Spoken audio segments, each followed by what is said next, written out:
Me perguntou hoje pela manhã, não foi uma temeridade colocar os candidatos tão próximos uns dos outros? Eu falei no começo do debate que aquele era um encontro para discutir a cidade. E assim foi. As pessoas se cruzaram ali atrás de mim, se movimentaram, pessoas que não se bicam, pessoas que já se enfrentaram em outros encontros e não teve problema algum. Até que no final, na sua penúltima fala, o candidato Pablo Marçal já manda algumas indiretas para o Datena. O Datena, nas suas considerações finais, já sobe o tom e foi advertido por mim. E aí o Marçal, num jogo claramente preparado, ele aproveita as considerações finais, que encerrariam o debate, o encontro, para começar bem, e aí ele vai subindo o tom. Ele vai subindo o tom, e para mim ficou muito claro que aquilo era, mais uma vez, uma forma de usar o debate e o espaço democrático para a discussão das ideias para os seus projetos de fazer provocações e tudo mais. Eu adverti uma vez, eu adverti outra vez, e na terceira vez ele foi eliminado do debate. A regra é muito simples. Eu lembrei logo na abertura e depois mostrei para ele, está aqui, ó.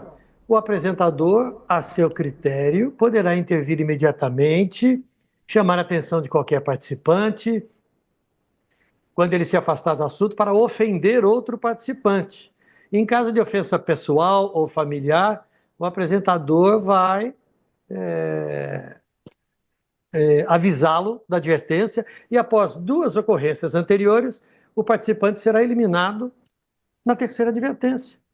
Eu só fiz isso à medida que o debate anda. Quando ele dava esses sinais, eu percebia, mas ao mesmo tempo as coisas eram um tanto sutis e os candidatos não compraram o jogo dele, exceto o da Atena no final, né, que também parte para um confronto de palavras pesado ali. Mas no encerramento, nas considerações finais, ele começa bem e aí ele já manda o prefeito Bananinha, né? E aí ele vai olhando o tempo todo para o relógio, claramente com o propósito de ir usando o seu tempo para fazer tudo aquilo que ele pretendia fazer. Então, ao longo do debate, eu percebi algumas coisas, mas, de maneira geral, tudo caminhava muito bem, inclusive por parte dele. Ele falava lá os projetos dele, as ideias dele, goste ou não goste, concorde ou não concorde, mas tudo bem, né? Mas passou ao largo isso tudo que foi acontecendo, mas eu percebi. Mas eu achava que o final, como era a última coisa do debate, e que, em tese, o debate teria terminado após a fala dele, e ele poderia usar desta estratégia. E usou claramente. Principalmente o Nunes, o Marçal, o Boulos tinha alguns também, mas era aquela coisa de ostensiva e truculenta, gigantesca, né? De guarda-roupas ali, e todos queriam ficar junto às câmeras. Como se estivesse ali para proteger os seus candidatos, que a qualquer momento seriam vítimas de algo grave. Essa é uma coisa.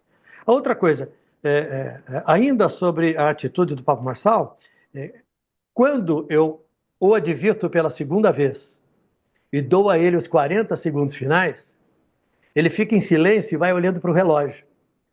E quando está baixando de 20 segundos, ele de novo senta a pancada.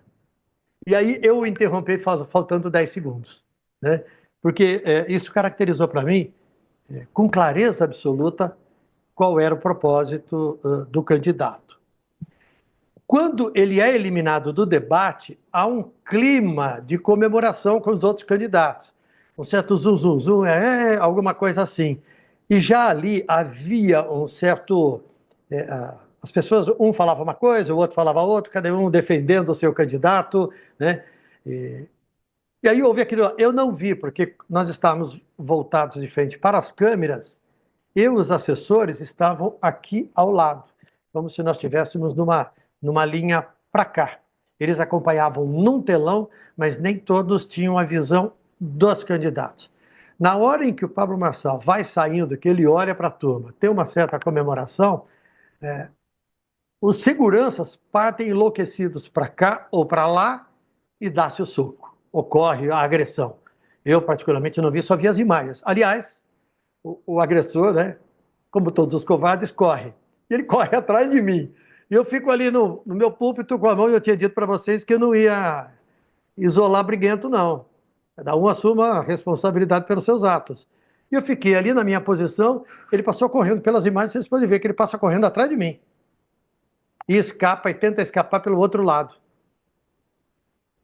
Então, eu tive a sensação de que algo grave tinha ocorrido, e na sequência, segundos após, alguém disse para mim, ele está sangrando, e eu fui ver o assessor, o marqueteiro do candidato Ricardo Nunes, do prefeito, e ele sangrava abundantemente porque ele tomou soco e o óculos, o braço do óculos pegou aqui nele, machucou bastante e ele sangrava. Existiam seguranças, muitos seguranças fornecidos pelo Esporte Clube Pinheiros, que nos ajudou em todos os aspectos para organizar da melhor maneira. Todos os candidatos tinham salas no mesmo andar onde estava montado o plenário e a área do debate, eles tinham acesso na boa, e embaixo estava o Igor Coelho, fazendo o programa que antecipou, um esquenta, e depois o programa de análises do que foi o debate. E aí eu vou revelar uma coisa para vocês. Nós tínhamos combinado com os candidatos que após o debate, cada um deles, de acordo com uma determinada ordem, cada um passaria pelo programa do Igor para dizer o que achou do debate e tudo mais. No momento em que há esta confusão toda, a direção do programa decidiu que não iria ouvir o Pablo Marçal. E ele, com um grupo de seguranças, tenta invadir o espaço do programa do Igor.